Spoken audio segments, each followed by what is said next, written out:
Chapter 13. The day dawned lovely, with cloudless blue skies and a warm pleasant breeze, exactly right for what she had in mind.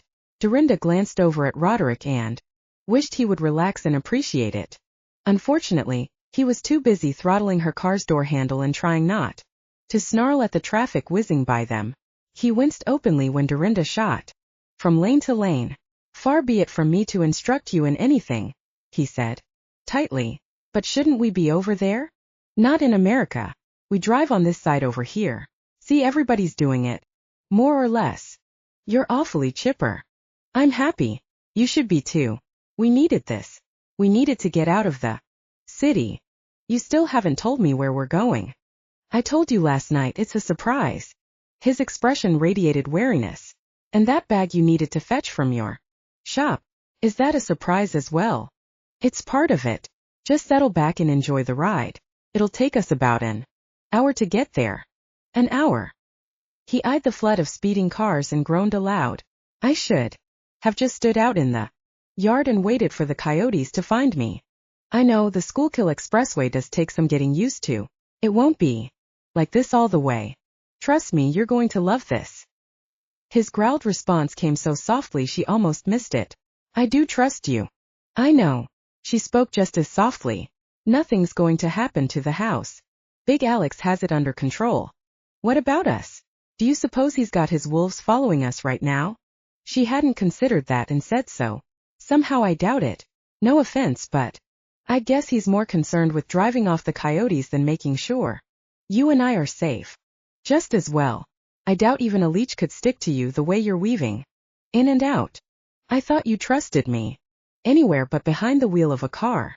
I believe I've told you that already." Dorinda snorted. "You don't know your way around. You told me that too. I'm your chauffeur for the duration. Grin and bear it." He didn't grin, but he bore it, albeit sullenly. Dorinda darted around a truck, and he only flinched a little. They still had a long way to go. A distraction seemed in order. "What's the registry? A social listing? You said something to Big Alex last night about Coraline being on some sort of registry." "Oh, that." He stared out at the cars. A bit too deliberately, Dorinda thought. "It's not so much a social list as I'm not sure how you humans view this. It's a record of lineage. A chart of our bloodlines." "You mean like a pedigree? Like with dogs?" She shook her head. "You're right, I'm not sure what to think of that. Makes it sound like you were sent here to breed with a show dog or something." "That's not far off the mark. The registry was devised to help us keep our bloodlines straight so we didn't mate with our cousins or that sort of thing. The bloodlines got frightfully tangled during the Dark Ages. Sisters mated to brothers, sons to mothers. All sorts of genetic problems popped up. A whole clan in Russia nearly went extinct from leukemia. The registry helps us minimize that so we can breed healthy packs." "Aren't you and the Duquesnes related?" thought distantly. "We've common ancestors, but generations back. Mother's gone over the bloodlines with a microscope. Genetically we're safe. The marriage will strengthen both families." Just the concept made her want to shudder. So Coraline checks out even though she's not listed. Mother was concerned. So was I. But the Duquesnes passed every other criterion and we've had dealings with them for decades. I find it hard to believe they'd abandon the registry though. "Well, if she's healthy and you're genetically compatible, I don't see how it could matter." She glanced over and caught him glowering at her. "Oh right, I forgot. You're English. Of course it matters." "What's that supposed to mean?" "Breeding. The whole class thing.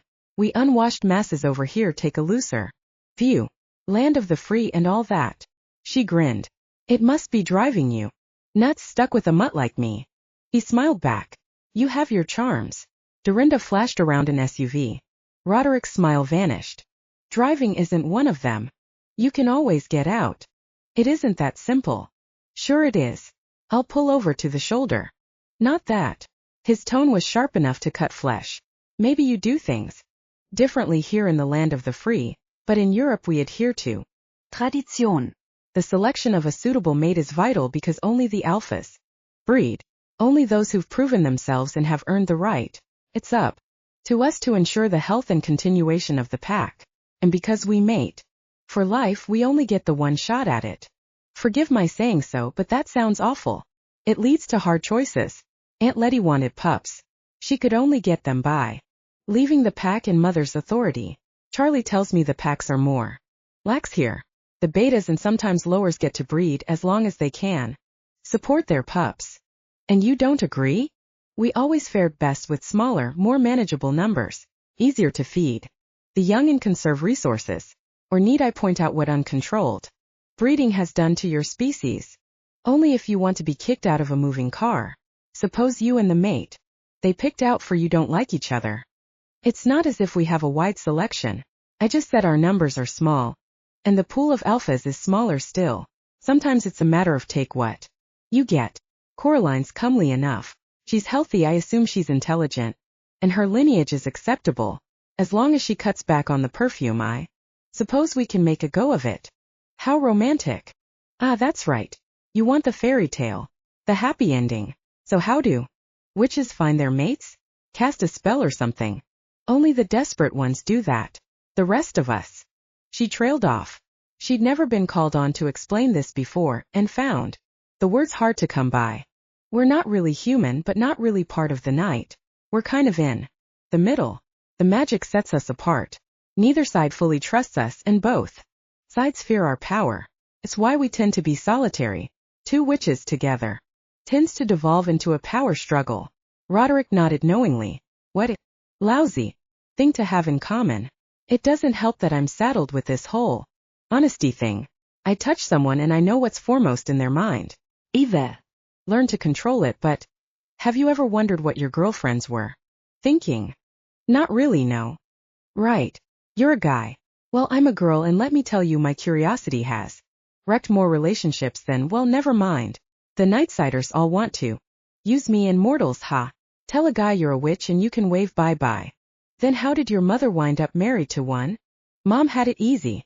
She's a precog. She knew everything would work out with Dad. Even before she met him. It probably helps that they can't read each other's minds. Plus Mom can foresee any problems. Dorinda made a one-shouldered shrug. Works for them. Obviously. You appear to have turned out all right. So what am I thinking? He asked. The same thing you've been thinking since we met. How you want to get me into bed. You hide it better sometimes than others, but it's always boiling just below the surface. You're an attractive, courageous, and resourceful she worthy of an alpha. Any male who doesn't want you is probably neutered. I guess that's a compliment. You know, you're pretty refreshing. Raw instinct. An open honesty. I know exactly where I stand with you. I almost wish she cut herself off. Too much honesty could be as disastrous as too little, as her entire life had proven to her. Forget it. It would never work. We'll never know unless we try. We're not going to try. Are you that sure you won't be happy with Coraline? He was silent for so long she wondered if she'd insulted him. Finally he spoke. You needn't be concerned about my happiness. We wers have what you'd call a survival mechanism. When an alpha pair mates, they bond. Sent body to body, mind to mind.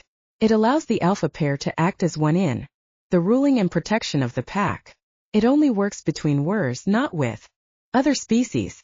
Coraline and I will be united in more than matrimony. I suppose love will come eventually. Isn't that what you predicted? I did. My reading. The cards. You promised me true love and happiness. Don't tell me. That was all a sham. The cards, right? The King of Spades and the Queen of Hearts. Of course not. She said. The cards never lie.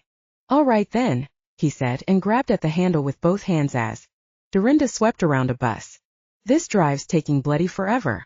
Are we there yet? Traffic thinned out as they approached King of Prussia, and dropped further. Still beyond the turnpike. Roderick took note of the exit she turned down and groaned. Valley Forge? Have I mentioned? Colonial history isn't one of my interests. You've mentioned hunting. This is a national park. No gunning allowed. As overrun with deer. They'll be bedded down at this time of day, but if you're as good as you claim you are, you ought to be able to scare one up. Just don't tell me if you kill it. I don't want to know. Dear. He perked up immediately. You do know what's on a man's mind. He shot a sudden suspicious glance at the bag on the back seat. You'd better not have a leash in there. She said, and refused further comment. As more trees and open space appeared by the highway, Roderick's anxieties unaudit, replaced by a growing excitement.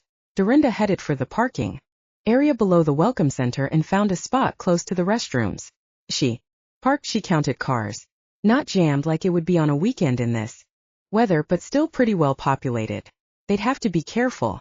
Roderick unhooked himself and ducked out of the car before she got her seat belt unfastened. He stood by the Toyota, nose in the air, quivering eyes alight. The wolf had awakened and was seconds away from putting in an appearance. Behind the restrooms, Dorinda said. Make sure nobody's around. And please try not to rip your clothes. I'm not driving you home naked. He hurried toward the Fieldstone building. Give me some credit, he snapped. Back over his shoulder. His voice was ragged. Was that hair on the backs of his hands? Wait. Dorinda reached into the bag from Set a Spell. She held up a collar. Wide band of red leather studded with crystals. Put this on. He stopped dead and bared his teeth at her. Out of the question. It's not a fashion statement. She lifted her wrist to show him the bracelet. That clasped it, a miniature version of the collar. It's a tracking device. The crystals resonate with each other. It'll tell me exactly where you are at all times. If you run into trouble, I'll know it. He eyed the collar, unconvinced. Not to mention it makes a perfect disguise. She went on. People see you running loose, they'll think wolf and panic. They see you with a collar on, they'll think dog and go about their business. I don't see any difference. Edo. I see the difference between me getting a lecture on leash laws and you getting shot by a park ranger. You hired me to keep you safe, and I'm going to do that any way possible, whether you like my methods or not. Now buckle up, or we go home right now. His glower said it all, but he stomped back to her and snatched the collar from her hand and took it with him behind the restrooms. Dorinda leaned against the trunk of her car inside. The witch's manual had never covered this. The sound of a car brought her head around. A rusty Chevy rolled into the parking lot with a bunch of kids inside. Teenagers ditching school. 3 boys and 2 girls piled noisily out of the car, all sandy hair and long limbs, ecstatic to be outside and loose on the world. They pelted at once for the low guardrail that ringed the parking area, hurdled it and disappeared. Dorinda turned her attention back to the generated by ABC Amber Lit. http://www.processtext.com/upclit html http://www.processtext.com/upclit html Restrooms. Presently Roderick reappeared, this time on 4 legs. He was wearing the collar and an angry expression. Get over it, she told him. He growled, but his heart wasn't in it. The woods were too close and inviting. His tail came up and waved. Suddenly he bounced up on his hind legs and slurped his tongue across her cheek. Before she could react, he dropped and raced for the far end of the lot. He vaulted the fence as eagerly as the teens had, without so much as a backward glance. Dorinda scrubbed slobber off her cheek. Dem vet werewolf kisses. Have a blast, she muttered. She rinsed her face in the ladies' room, then went behind the building to gather up his clothes. These she folded them neatly on the back seat. The thin vibration on her wrist told her he was headed north at top speed. She chuckled in spite of herself and looked around for an entrance to a hiking trail. Dorinda wasn't about to go jumping fences, so she left the parking area by a side exit and strolled along the road it led her to. Not far along she came across a wide gated track marked by an authorized vehicles only sign. The tingle from her bracelet announced Roderick was running in a northeasterly direction, and the track seemed to aim that way. She left the road and turned up the track. Best to keep herself in his vicinity just in case she was needed. Within 10 minutes she spotted 3 does, one with an early fawn. The deer seemed more curious than alarmed by her presence. They stared at her briefly, then moved on unhurried. When she showed no inclination to attack them, she hoped Roderick would have equally good fortune, though without any fawns involved. The track wound uphill. She climbed at a slow, easy pace. She found it difficult to walk steadily. Impressions from the wolf kept intruding on her consciousness. Roderick's intellect didn't change with his form, but emotions heightened and instinct roared to the fore. Witches were also beings of instinct and emotion. This included Dorinda. In spite of her cool, controlled facade, if she didn't watch herself, she might get sucked under by the riptide of sensation streaming into her through their link. Just imagine what sex with him would be like. No, on second thought, better not. Because the link distracted her, she didn't even realize she'd caught up to the teens until she rounded a curve in the track and stumbled into the midst of them. Quite the embarrassing midst too, as they'd wasted no time in shedding their clothes. Two of the boys and one of the girls were practically naked already. They stared at each other for a long, awkward moment before Dorinda averted her eyes. "Sorry, kids," she mumbled and hastily moved on. "Go about your business." "Hey, what's your hurry?"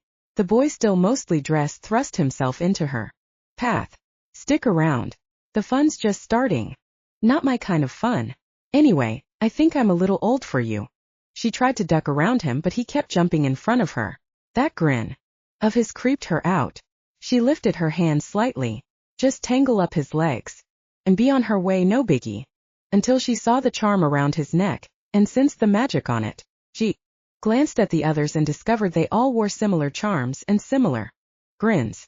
Family, or pack, right down to the yellow eyes. "Nice of you to stop by," the naked girl said. "Saves us the trouble of hunting you down." Breath, and the next. One by one her kin joined her. The last boy was still wriggling out of his jeans. "Don't worry about your teabag, buddy," he said. "A minute ought to be just time enough." She shoved at him with her air spell. The advance of the rest of the pack.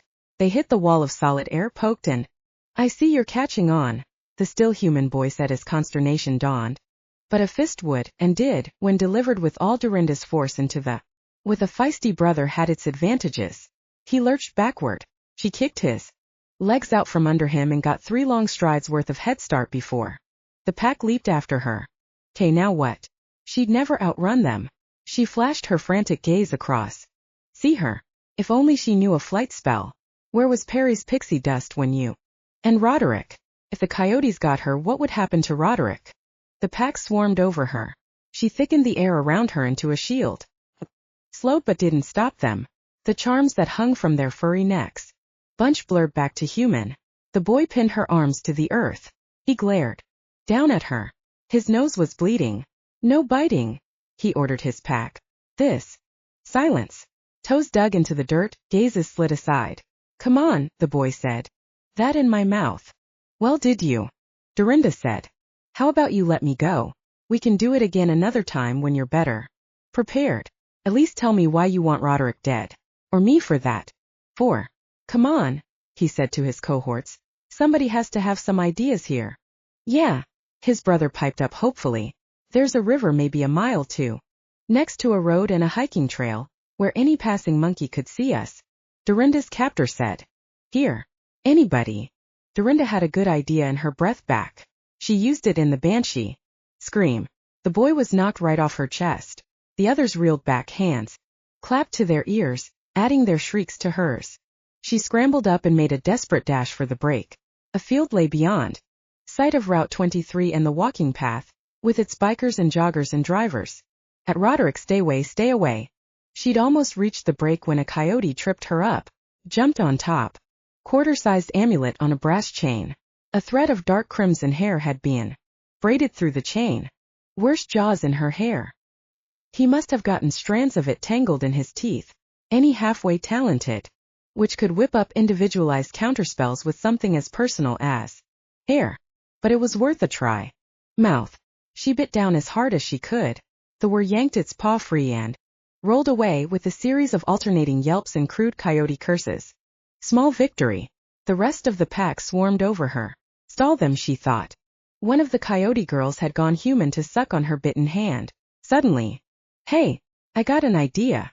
The girl turned coyote again. She hopped on top of Dorinda and thrust her hindquarters against Dorinda's face. Dorinda's mouth. Cutting off her air. Pinning her limbs with hands and paws and bodies in both forms. Dorinda thrashed and shoved and flailed, but they had her outnumbered and bite. The coyote only pressed down harder. No air at all seeped in by now. The world went gray around the edges. Do about it. Dorinda hadn't misled him. These woods stank of deer. Roderick literally. World of no predators. It flicked its ears and blinked at him before his scent identified him, and its atrophied instincts reminded it wolves were a threat. Fat and complacent it might be, but it was also fast as all hell.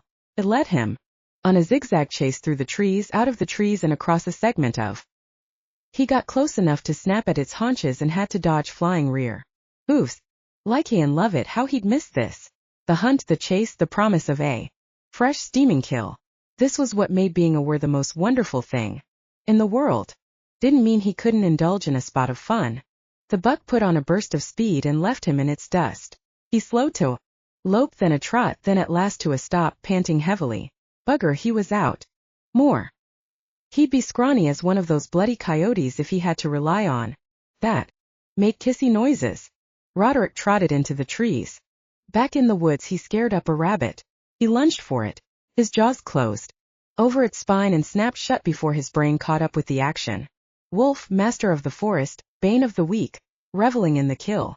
Only for a moment. He sat and stared at the dead bunny lying between his forepaws. Now what? He wasn't even hungry. All that pasta last night. Instinct. They went around killing everything just because they could? He could, he supposed, take it back to Dorinda. Lay it at her feet like a good. She was an herbivore, for pity's sake. In a day and age long past he snorted at the thought. Not Dorinda. Even with the vegetable reek wafting off her, she still didn't smell like prey. She didn't smell like any he'd. Downright delicious. Absolutely right. It had to be the magic in her. That same magic had drawn him across an airport. Could go sky-rich with joy or roiling in dark with generated by ABC Amber. LIT converti. http://www.processtext.com/upclit html http://www.processtext.com/upclit html. Annoyance like the sea in a storm. He liked to provoke the annoyance. Her true spirit showed then. The wolf that lurked beneath the witch that met and presence. Irritated, he scratched at his neck, at the collar. Like hand would you look at? 'Cause she said wear it. Because he trusted her, as he trusted no wolf, and wanted her, as he wanted no other. When had all that happened? Terror. A scream blasted across the landscape, loud as a siren in spite of the distance. Roderick's ears stiffened. He knew the scream and the voice inside it. He'd been standing right next to Dorinda. She was in danger, fleeing and afraid for her life. The collar told him her location and precisely where she was headed. He was on deer this time with killing in his heart. Dorinda beat feebly against the flank of the coyote on her face. Only snatches grew darker with each labored breath. She strained to think of a way out of this. She had to strain to think at all. All at once the coyote was gone. All of them were gone. She gasped, sucked in.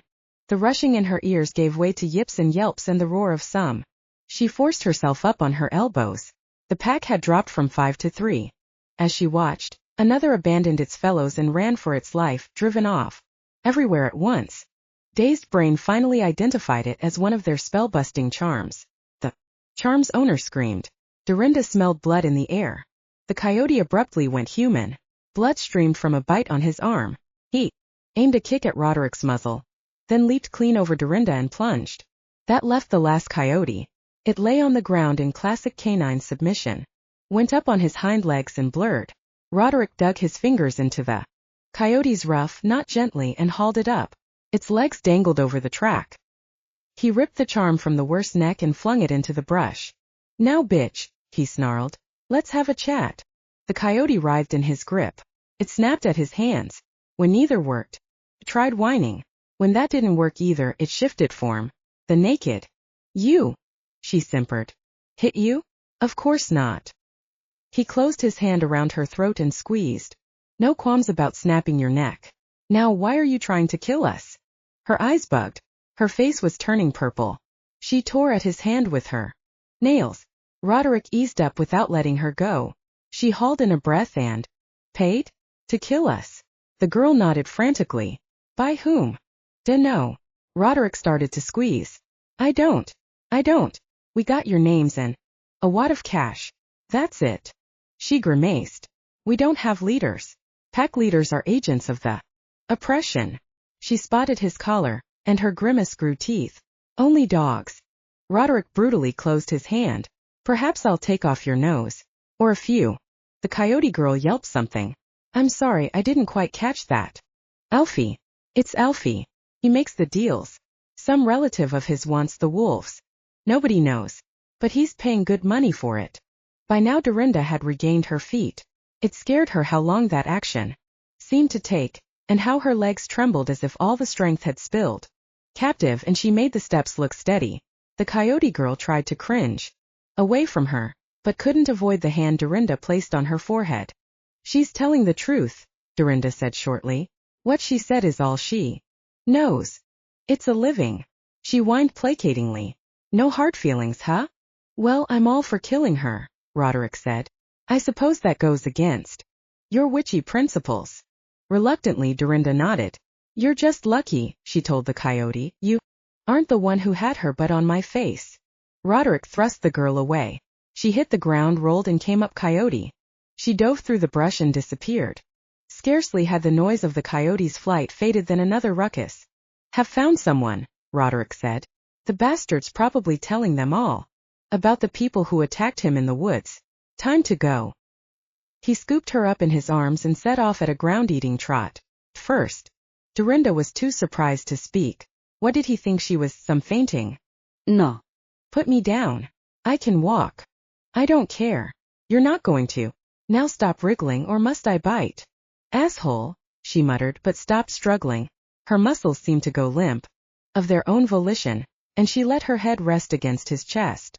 His skin was hot and sweaty from fighting for her life. She could hear his heartbeat. Steady, powerful, comforting thump, barely elevated in spite of his exertions. Words she'd heard were stronger than humans. His arms were certainly strong enough. She felt feather-light within their cradle. He didn't seem to notice. In a shockingly short time they reached the parking lot. No sign of the pointed. Dorinda couldn't blame them. A muscular naked man in a collar, carrying a bedraggled woman in his arms, wasn't exactly an everyday sight in family-friendly Valley Forge National Historical Park. Roderick's snarl kept them at bay long enough to reach Dorinda's car. He set her down gently. Give. Nothing doing. I can drive. With a rough growl he put his hand on her head and forced her eyes level with the side view mirror. Blessed goddess. Her face had gone pasty as bread dough and sported a number of scratches. Her lips seemed to hold no blood at all. Her enormous eyes looked nearly black in the pallid mask of her face. Twigs in it. Give me the keys, Roderick repeated. Over. He settled her on the front passenger seat. Where are my clothes? Back seat. He paused only long enough to rip off the collar and fling it to the floor of the car. He yanked on his trousers and shirt without bothering to fasten either and skipped his shoes altogether. He did take his time in tucking his. By now reaction had set in. She clutched his jacket tight but couldn't stop her shivering. Please don't faint, Roderick said. I'm not sure I know the way back from here. The trunk, she chattered. I packed a lunch. There's herbal iced tea. Maybe. It didn't, but it gave her shaking fingers something to fasten on her hands. Roderick got behind the wheel and spat gravel, getting them out of the lot, just as a park security vehicle headed in. Close, he murmured. But we've. I'm fine.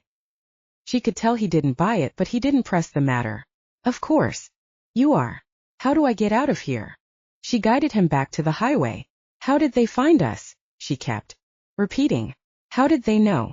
I didn't tell anyone where we were going, not even Perry. Thanks for nothing. Her head swiveled constantly, watching traffic. One of those other cars could hold the enemy. Which? What kind of car had the pack been driving? What color? It scared her that she couldn't remember. Concerned with easing Roderick's stress, she hadn't been paying attention. She moaned and lowered her head to her hands. I am the worst bodyguard on the face of the planet. He took her hand. Just a simple clasp and squeeze, but everything he was feeling poured into her through the contact. A rage so murderous she tasted the hunger to rend coyote flesh on her own tongue. A concern for her so profound it shook her to the core, and possessiveness that did likewise. A trust unshaken by her failures and mistakes. The lust. Name to. She should yank her hand away, break the contact, stop the flow, save herself. Her head knew this. Her heart wrapped itself in his caring as her hand wrapped itself around his. Roderick himself let go, in order to put his hand back on the wheel and send. Muttered. Dorinda gave him her first full smile since the attack. You should talk. You should be in hospital. I'll be okay. Really.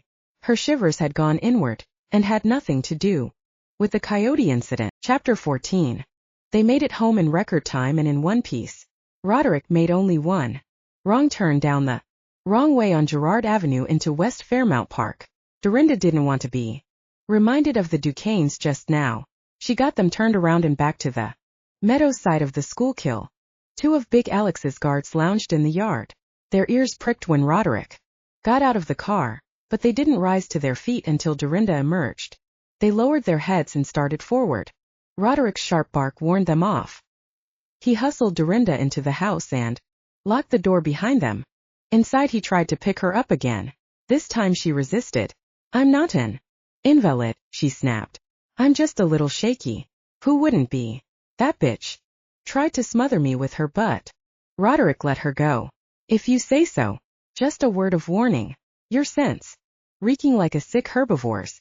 Those two outside almost made a run at you. You'd better stay indoors until it's back to normal.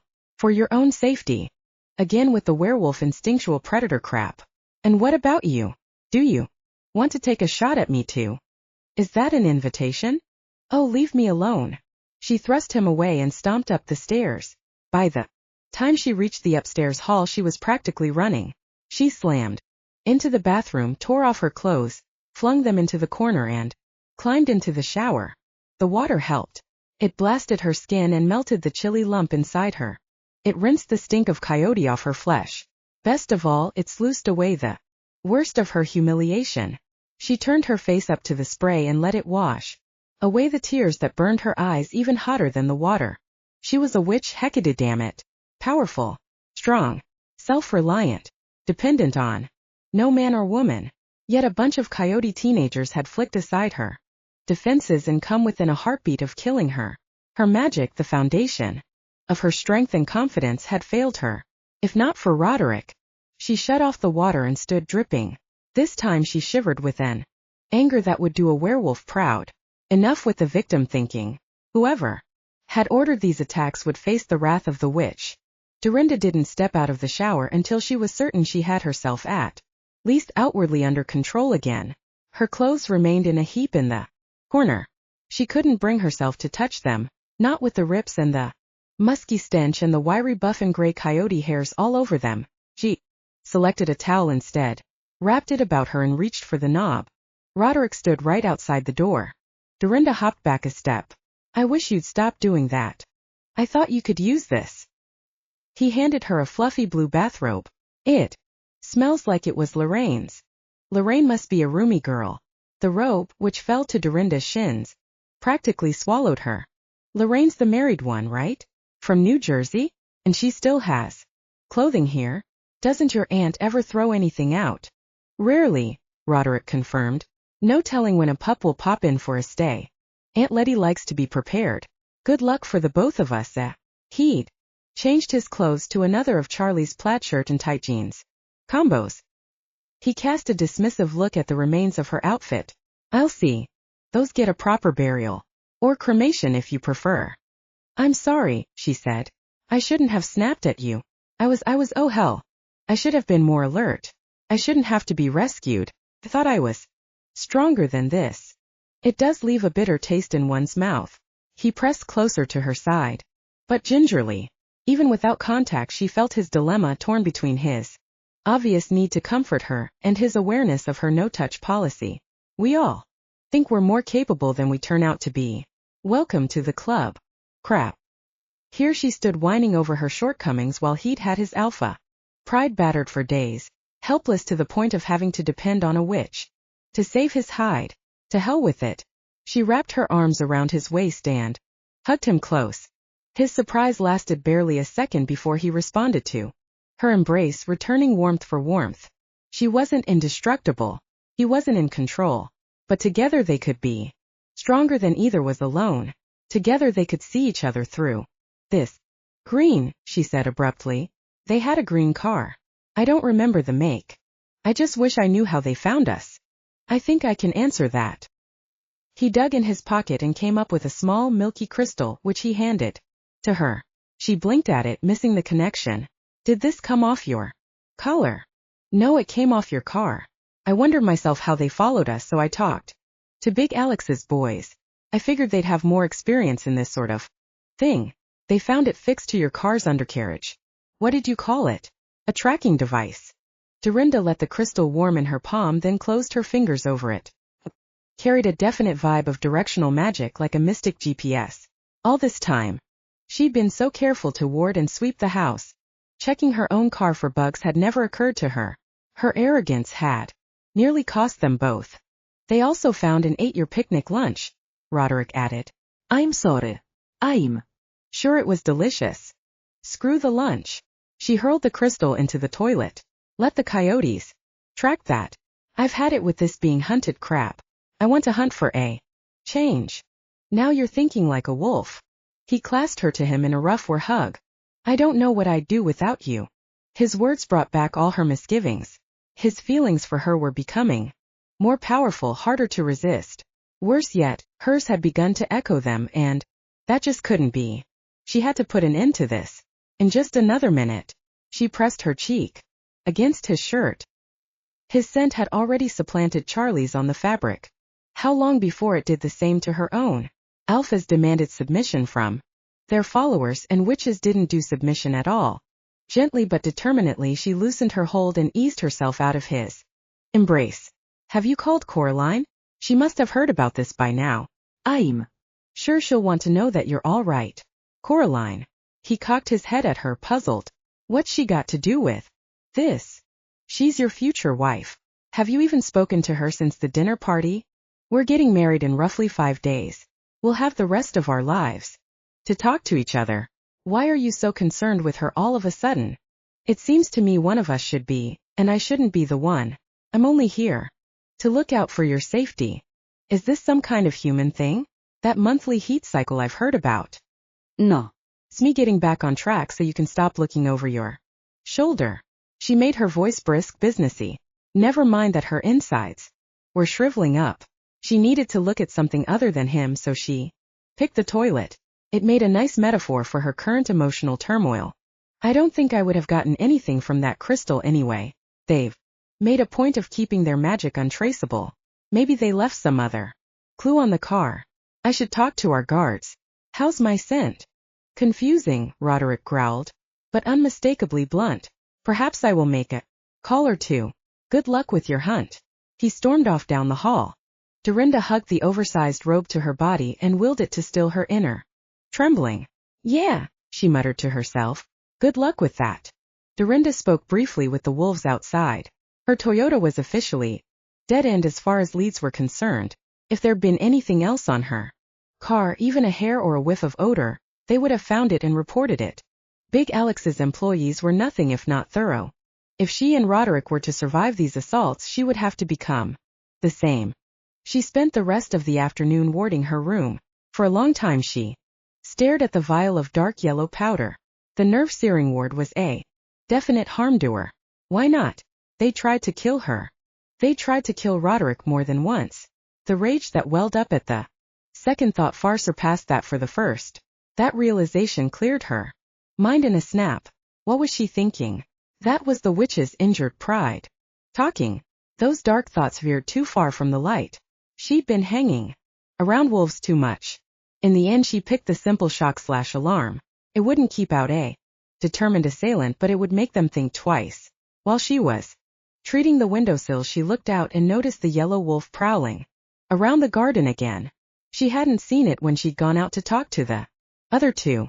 Probably didn't care for humans much. The feeling's mutual, Dorinda muttered. At least as far as your coyote cousins are concerned. Wait just a second. Witches might be solitary by nature, but that didn't make them total loners. Just because Dorinda didn't belong to a coven didn't mean she had no connections. She knew plenty of witches and their covens, and so did Perry. Those witches would know other witches. They might even know the witch who'd been supplying the coyotes with magic. She rushed through the completion of her ward spell, then hopped onto the bed with her cell phone and started dialing. Perry first. She was the social one. About time you let me in on this, Perry said once Dorinda explained. I love detective stuff. Maybe you should be up here instead of me. I'm sucking pretty bad. Perry giggled nastily. Does the sucking have anything to do with the night you spent with the wolf? For a pixie you've got a filthy mind. He stayed in his wolf form. Nothing happened. Really, as far as the bodyguard stint, I'm not doing so hot. Hey, he's not dead, is he? Then you're doing fine. Seriously, Dar. I'll be there in a second if you need me. I'd be there already if I thought I had a chance with the wolf. I don't, so there we are. You want me to call who now? Anyone we know who does basic spells and has were coyotes for customers. Light. Magic, not dark. Everything I've run into so far has been run-of-the-mill. They might, the notion hit her like a lightning bolt. The coyotes might be using more than one witch. Switching off so the magic can't be traced and no one catches on.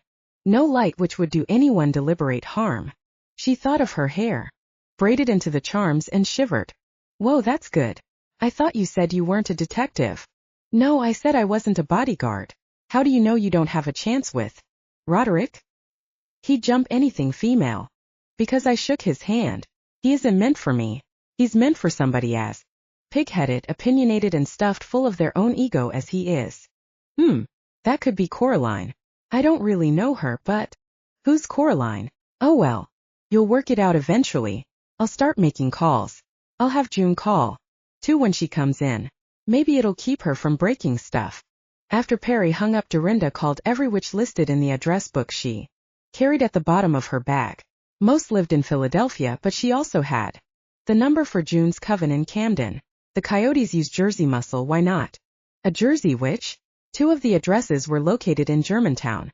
Might as well look into the dark magic angle to keep all bases covered.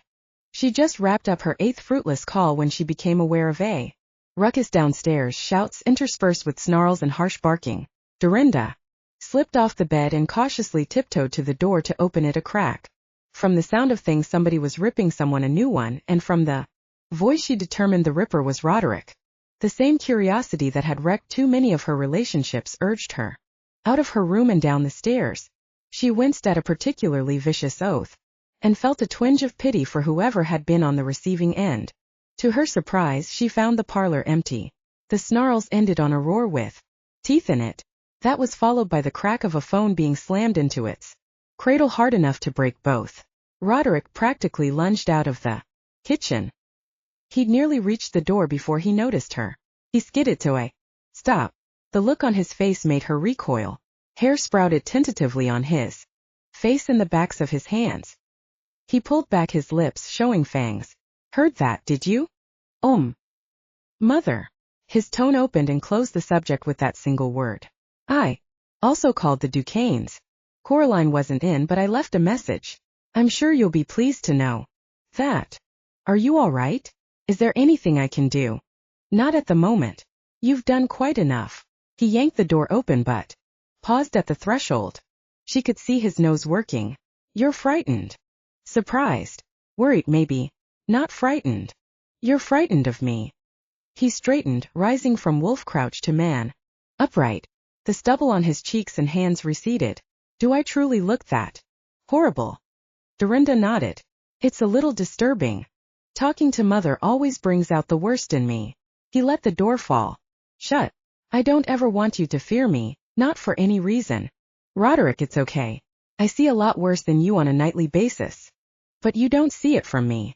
And you won't, not ever again. You must be hungry. Let me fix you something. I can get it. My house, my prerogative. Besides, you made lunch even if we didn't get to eat it. As usual, she found it easier to acquiesce than to argue with him. This is your aunt's house, you know, she reminded him. True, but she isn't here and I am. He seated her at the kitchen table, then dug out a container of oatmeal. I'm not very good at non-meat dishes. Wish me luck. Dorinda grinned, for the first time since the morning. It felt wonderful. It's hard to wreck oatmeal. Precisely. Dorinda got a knife out of one of the drawers and peeled an apple from the fruit bowl. She'd meant for it to top her oatmeal, but the kitchen smells reminded her she hadn't eaten since breakfast, nearly 10 hours ago, she saw, with some shock, by the clock on the wall. By the time Roderick spooned up her cereal, she'd already eaten the fruit. He passed on the oatmeal, attacking instead a plate of raw venison. The term attack was no exaggeration. Dorinda shifted her chair so she could more easily look elsewhere. If only she could shift her ears. I made some calls, she said, and explained her theory about the coyotes. Using multiple witches. I came up empty, but the witches I talked to said they'd ask around. Perry knows more people than I do. Maybe she'll find out something. If you find your witch, will she betray a customer?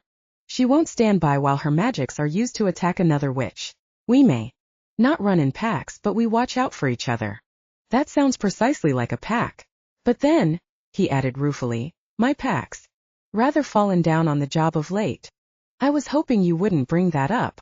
Dorinda made a face at her oatmeal. If you don't mind my asking, she began cautiously, did I accuse Mother outright of trying to kill me? No. We had other things to argue about. The subject didn't come up. Not that she'd ever admit anything. She always plays her cards close to the vest. Cards. He had to mention cards. The cards had told her too many things, currently in danger of coming true. Fortunately, the phone interrupted further conversation. Roderick got up to answer it. Dorinda noticed he'd already emptied his plate. Yes, he said, and listen. He turned to her and mouthed Charlie. Dorinda finished her oatmeal while Roderick spoke with his cousin. He hung up, and she set the bowl aside at the same moment. Please tell me good news, she said. I called him earlier. Everyone's fine. No incidents, no tracking devices on any of their vehicles. He'd appreciate any details you can give him. They had a green car, and charms specifically designed to counter my personal magic. That's all I remember. The car was probably stolen anyway. I doubt we'd get far there. Did you pick up one of the charms? The sudden heavy feeling in her stomach had nothing to do with oatmeal. Oh, no. Oh crap. I didn't even think of that. She slapped her palm against her forehead. What is the matter with me? Understandable, given the circumstances. You were upset. Upset is hardly the word for it. Damn it, you could have been killed. I could have been? Crap and a half with a cherry on top. She glared at an innocent speck of oats in the bottom of her bowl. You know what I mean. To her surprise, he laughed. Spoken like an excellent bodyguard. You go right on doing what you're doing. It's clearly getting results. They're coming for both of us now. We've got them worried. Worried hunters get careless. That's the moment they become prey. Like me this morning. You had no way of knowing they could counter your spells. The next time they attack, we'll be the ones prepared. Catch the bastards napping. Goddess. Help her, he actually sounded eager. I'm going to have one last chat with our muscle, I believe is the term. He held out his hand. Come with me. No thanks, I've stared at enough canine faces today. Tell the yellow one to stop glaring at my window. It's getting on my nerves. He frowned, shrugged, and went out through the kitchen door. Preparedness would help, no question, but how could they prepare? Too many. And got into bed with them. First she glanced out the window. No sign of the. Dorinda settled into bed with Lorraine's old robe tucked around her and, is it you? She hissed at an image of Bernadette Chase. Or you?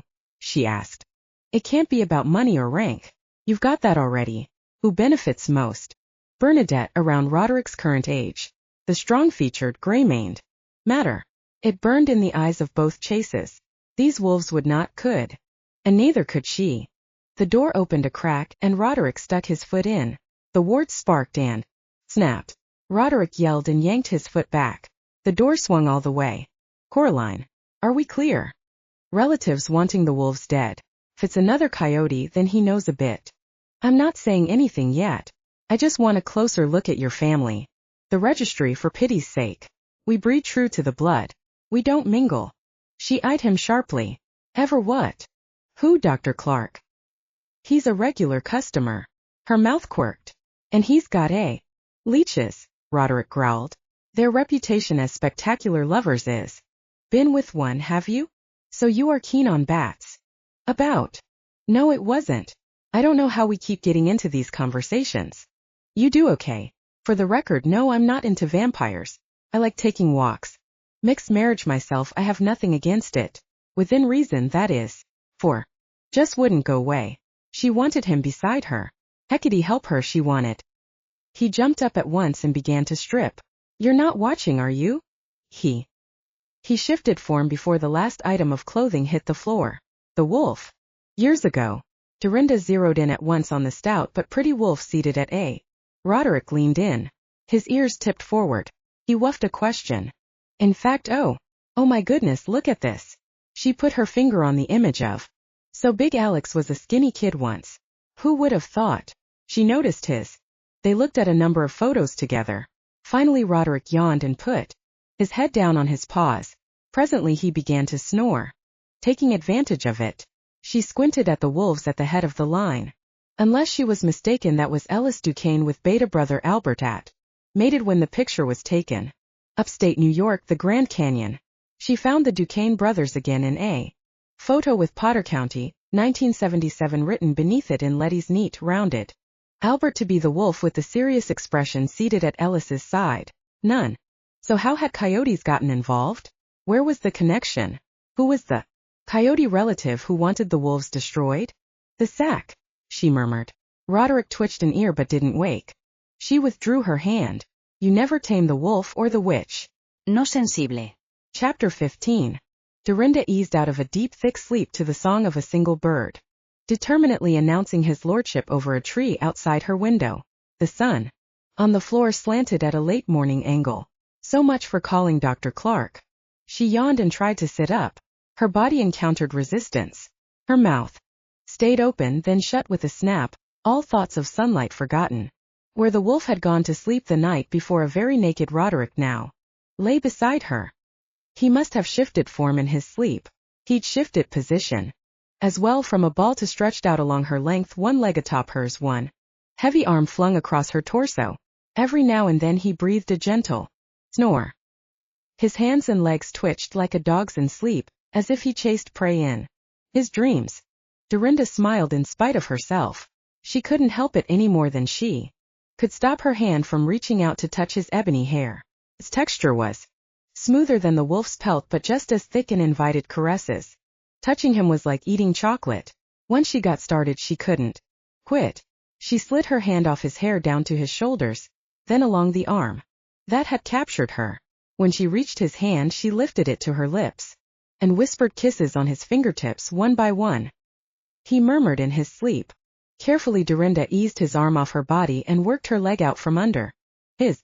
The things that filled her head right now simply couldn't happen. Not that she couldn't pretend, if only for a couple of minutes.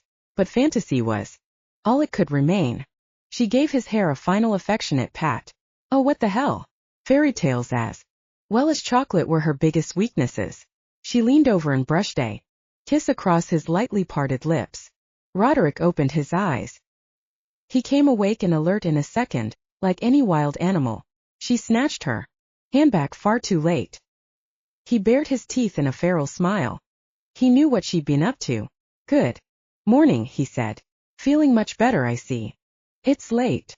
She tried to nudge him off the bed. He didn't budge. He tightened his arm around her waist when she tried to scoot away. Really? The sun's up already. What time is it? Long past time. He covered her torso with his. She could feel the heat and wildness of him even through the blankets. His eyes were predators, hot and untamed, with the prey in his sights. Don't, she warned him, but she didn't move. Her voice sounded breathless and uncertain. This isn't what I want. That's not what your scent is telling me. My scent is a terrible liar. Let me up. Instead he leaned closer, pressed harder. Stop me, he challenged. You're a witch. You've got the power and I'm unprotected. There's no way I could force you. Am I right? His mouth hovered scarcely a breath above hers. Memory of the kiss at Lupin Hill seared her brain. He had tasted of power and blood in the wild, and she'd had a good long drink of it, enough to desperately want another. Her hands betrayed her. They moved to his shoulders and skimmed along the hardened muscles of his back instead of shoving him off. He would let her go. She asked him. She felt it through her touch.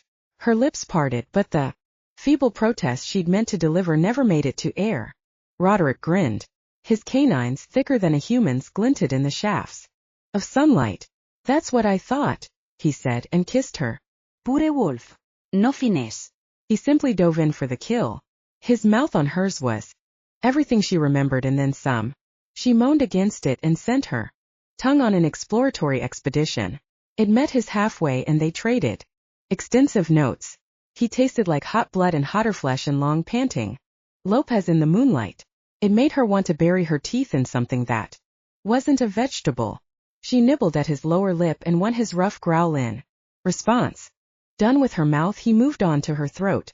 His teeth grazed the tissue, thin skin that shielded the pulsing artery. Dorinda tensed for the bite. The tip of his tongue flicked over the spot instead, gentle as a feather's touch, gentle as her responsive sigh. Encouraged, he swept his tongue over her throat, and down to the little hollow of her collarbone and won himself a longer, deeper sigh. Nor was Dorinda passive prey. Her hands mounted a feverish assault along his shoulders and back as far down as they could reach. All muscle, all of it. Quivering in delight at her touch, she scratched her nails shallowly up his back through the stiff, thin pelt that covered it.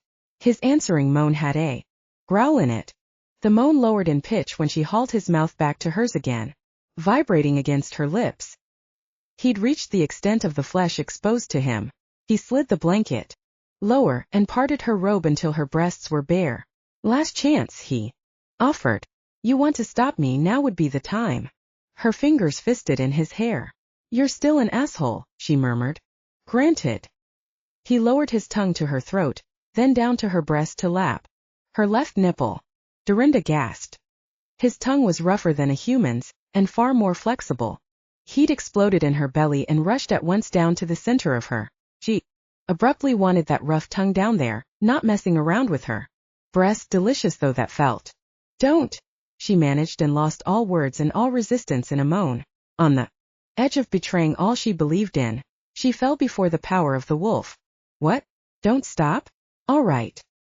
He transferred his attentions and his tongue to her right breast. His hands dragged the blanket down a good 6 inches. Her scent betrayed her willingness, her surrender to him. The prey was nearly his. His penis swelled and hardened in response. Then all at once her odor changed, going uncertain, acidic, resistant. Her hands went stiff on his shoulders. He lifted his head a fraction. His voice came out more growl than words. What's the matter now? I can't. This is wrong. I can't. Of course you can. You already are. This isn't another witch thing, is it? Because he caught himself and snarled. Lycaon, bite it. You're virgin, aren't you? And if you sleep with a man you'll lose your powers. Of course I'm not, she said irritably. That's an old wives' tale. I want to. Ido. I want you but I can't. You're bound to Coraline. Sod her. I'm done with her. I'm done with the whole bitten lot. I won't marry her. I won't spend my life bound to that stinking yippee bitch. You're the one I want. You're my perfect mate. I knew that the second I scented you. He dove for her breast again. This time she pushed his face away. No. You made an oath. I can't break an oath or help another break theirs. That is it. Which thing? She moved beneath him, this time in retreat. I'm sorry. I am. I'm really sorry.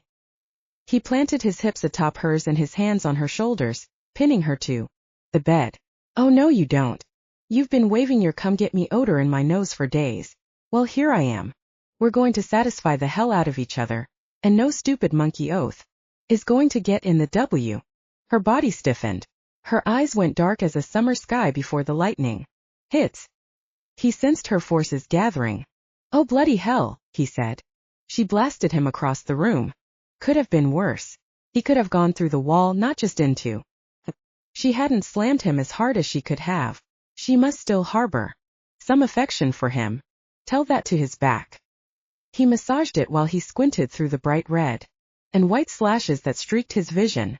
She had gotten out of bed with the rope fastened as securely as a castle gate.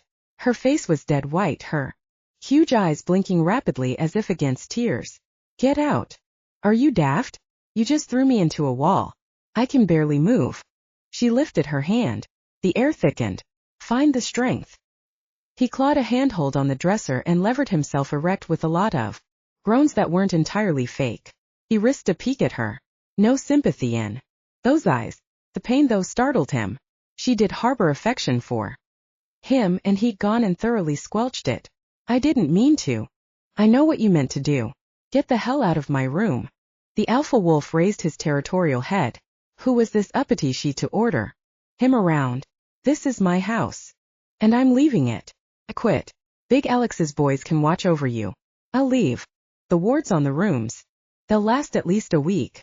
If you still feel you need a bodyguard, find some other witch's leg to hump. I said I was sorry. You're only sorry you didn't get to bury your bone. I should have paid attention when you laid down the no mingling rule. You don't care about me at all. I'm just another monkey to you. No. Not you. You're out of here. The air caught him and propelled him through the open doorway and almost into yet another wall. His clothing followed, blown through the door in a tangle. The door slammed shut in his face. He tried the knob. Locked. Dorinda, we're not through. Oh yes we are. He could hear her stomping around in there, yanking open dresser drawers and slamming closet doors. I'm done with you and your meat eating werewolf arrogance. Go lick somebody else. Go hump your wife. I'm through. Meat eating? He sputtered. Spoken like an herbivore. We used to eat people like you. When you could catch us. When we weren't cowering up in the trees flinging our poop at you. Isn't that what you really mean? Bugger. What was it about females of every species that made them so bloody? Irrational? Dorinda, listen. I'm not going to marry Coraline. I broke it off. She's out of the picture for good. Open this door and face me like a wolf. Damn it. She opened the door. Fully dressed in her trim jeans and sweater with that ridiculously huge bag on her shoulder and her suitcase in hand. Nice try. You're not getting married, you might as well go home. Which ends the terms of my employment. My work here is done. He didn't budge from the doorway, so she budged him. A shove of air that sent him reeling back. He didn't try to follow her. He stood in the hall and seethed and listened to the deliberate racket she made clattering down the stairs. Fine then. Get out. Who needs your pathetic protection? You're fired. I already quit. Call it whatever you want. I'm finished with you, you. Insults deserted him. Grass eater. He went to the head of the stairs. She'd reached the door. She actually meant she was leaving. He tried to hurl some witty, scathing epithet at her, but all that came out was a growl, and a thin growl at that. If he weren't such a powerful, high-ranking male, he'd almost call it a whimper. At the threshold she turned. Here it came, her parting shot. She stared up at him. He glared back, gripping the rail until he was certain either it or his hand would break. Whatever vile words she flung at him, he could easily match her and then some. Goodbye, she said. Pause. I'm sorry. Pause. Put some pants on. And she was gone. Roderick stood there until the sound of her car faded into the distance. Then he howled, long, loud, and searing with frustration and fury. His hand left the rail and hit the floor and blurred into a paw. He plowed downstairs through the kitchen and out Aunt Letty's custom wolf-sized doggy door into the back yard. Women. Can't live with them, can't rend them into little bloody strips. Somewhere in this blighted alien world some innocent rabbit or squirrel was about to pay the ultimate price. Eyes burning, Roderick went hunting. Norman at least was glad to see her. The dragon hissed, flicked his indigo tongue over her hands, and eyed her possibly flammable scarf with undisguised longing. Dorinda distracted him with a belly rub. The spines that lined his backbone took on a contented emerald tinge. Did you miss me? Dorinda cooed. Who's mommy's good boy? So the case is closed? Perry said. As far as I'm concerned, we didn't actually catch anybody, but, well, he's got Big Alex's troops watching out for him. I figured it was safe for me to leave. He made a pass at you, didn't he? A good one too, I'll bet, or you wouldn't be glaring at me like that. 'Kay, that's it. Put down the dragon and spill. It wasn't a pass. Pass was a casual thing. What happened this morning had been far removed from casual. You were right about werewolves. They're selfish and arrogant and insensitive and class and species conscious like you wouldn't believe. I put up with it for as long as I could until finally I just had enough. So I terminated my employment and here I am. There. Made it. Through the speech without her voice hitching. She patted Norman's tummy, well pleased with herself. You sure you're okay? You don't look so okay. I'm fine. He was a jerk. You had him pegged from the start. The less said, About him the better. Now how's it been since I've been gone? Vamps, goths and tourists. Same old same old. Nice try but you don't fall off the hook that easy. I'm going over to Tina's and pick us up some ice cream. Then you're going to tell me what that son of a bitch did to you to make you look so miserable. Dorinda sighed. Mint chocolate chip. And see if you can find me a soft pretzel. Gotcha. Yo, Springsteen. How's about some air? The cat hopped off the sill and up onto the counter and from there onto Perry's shoulder. Be right back, she promised. Try not to hex anybody while I'm gone. Goddess, Dorinda thought, does it show that bad? She avoided a response by petting Norman until well after Perry had gone. The dragon steamed contentedly. Glad you've got it all figured out, she murmured as she returned Norman to his tank. She treated him to some extra charcoal dipped in lighter fluid, just the way he liked it. If only all males could be so easily placated. Men can't live with them, can't have him neutered. Life would be so much easier all around if only they weren't such males. Who am I kidding? She muttered to Norman. He's not even a man. He's a beast. Who thinks I'm a monkey? Like wolves are any better. Can you believe the gall of him? Norman blinked his bottom lids. You can say that again, she said. He only wanted to jump me because I was there, because I was convenient, and him with a fiancé. He knows I'm all about oaths and honor and keeping your word, and he still figured I'd just ignore all that and do what we both wanted to. That's what brought the tears to her eyes and twisted the blade in her heart. Because he'd figured right. She'd been willing to ignore something vital to her being for a chance to share her heart with a wolf. Because he wasn't just a shallow mutt out for a quick hump, was he? Wolves might jump anything that stood still long enough, but they didn't mate lightly. She knew his mind, could sense his intentions. This morning hadn't been any casual romp, not to him. He tried to draw her into his pack, into. Can't do that. She puttered around with a display of herbal powders on the. Except maybe for Mom. Mom had foreseen married life and walked right into it. With arms and heart wide open. With a mortal yet. Oh, what do you know? She flung at the tank. You just sit in the sun all. She darted around the counter and dug out her poker deck. A shuffle brought the cards to life. They. King of spades. Hearts. Dorinda inched up a corner of the next card and glimpsed black. Best. 2 out of 3. Yet another shuffle and cut, then she slapped down 5. Desperately hopeful ace of hearts erupting near the end. She noted with a sinking heart that the reading ended black. Change for the worse. The king and queen were still bound together though. Would he die? And her greeting shriveled away. Clung to her like tape. Her face was perfectly made up, her hair expertly. That appeared in it. She pointed that nose at Dorinda, and her scarlet lips. Stay away from Roderick Chase. He's mine. He was promised to me. He's not. She'd had enough werewolf bigotry lately to last her a lifetime. I don't work anything else from you. Don't lie to me, you monkey slut. You want him. I can smell it on you. Taught your place in the world. It isn't with him. http://www.processtext.com/upclit html http://www.processtext.com/upclit html. Are you going to do about it? Coraline aimed a hard slap at her face. Dorinda caught her wrist. The whir was strong, but Dorinda was ticked. She let Coraline yank and curse for a couple. She-wolf rubbed her wrist and snarled ferociously. Heart of my power. Quit while you're ahead. Voice. Don't think you can scare me off, or snare him with your magics. He. Alpha. How long did you think a weak little ape like you could hold him? From her face. I should have figured, Dorinda went on. You've been spying. Disguise the musk from the mixed heritage. Good thing for you, your family. You won't tell him, Coraline spat, her anger surging back. He's our chance. Stinking monkey's going to muck that up. Shop in shreds. Dorinda hit the floor with the raging yellow wolf on top of her. Dorinda had learned a few things from her encounter with the coyotes at Valley Forge.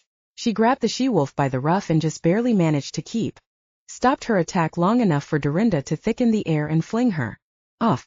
Coraline tumbled into the rack of wizard robes. While the wolf snapped at Coraline, shook off the last of the garments and charged. Dorinda snatched up the nearest tin of powder from the counter display and pitched its contents. The sneezes grew into a howl of pain. She glared at Dorinda through watery. Dorinda skimmed the printing on the tin. Heart happy. A diet additive main. Before Coraline could resume her assault, the door swung open and Perry lunged. Coraline's shoulders. At last, a hated canine to rend. He dug in his claws and Perry and Dorinda darted behind the counter, away from the violently thrashing. Screaming, sobbing, crimson-eyed Coraline staggered desperately for the door. Have sworn he was grinning. Coraline made it to the door. She yanked it open, then turned to face them. Looking puffy and ugly. I'll kill you, she shrilled. I'll rip out your guts. And your damned cats too. Wasn't as adept as Dorinda. Coraline hit the frame more than once. Or maybe... Which? Coraline stumbled off. Dad? You need rabies shots or anything? I'll live. Dorinda assessed her own personal damage. She had some scratches. On her face, hands and arms, and a big sore spot on her back end from that trip to the floor. The shop was in far worse shape with jars and upset. Patted Springsteen. The cat endured her gratitude for a moment, then strutted the way. He'd be a while settling down. And so would her arms, and carefully lifted him out. His tongue speared the air frantically. When you did, Norman's about to erupt. Another minute and we'd be calling the... Yeah, I saw you two through the window. Who was that? One of your werewolves? Pretzels. She fed a bite of pretzel to Norman. His back spines relaxed. We'd better charm the door. No dogs allowed. I don't think she'll be back. Dorinda shivered. She could still smell hot. Norman down inside his tank. I have to call Roderick. Coyote. He needs to know. They all need to know. She used the wall phone to call Meadowlands. She already knew the number by heart. A heart that pounded increasingly hard when the phone rang and http://www.processtext.com/upclit.html http://www.processtext.com/upclit.html Later anyway. Forget it. I'm not pressing charges. Too hard to explain. Let her go. Coraline's one sharp little red dress. Not even on South Street. So that's what all that yelling and those sirens outside were about. Dorinda. She broke off guiltily. Dorinda stopped dialing. While you were out there. Call the police. Humans might sound if, say, a bleeding naked woman suddenly turned into a wolf. Before their eyes. All at once a series of shrill yelps arose as if said. Dorinda said. Heartlessness. Look it up. Besides, you're my friend and you know I'm not a dog person. Now are you gonna help me clean this up or what?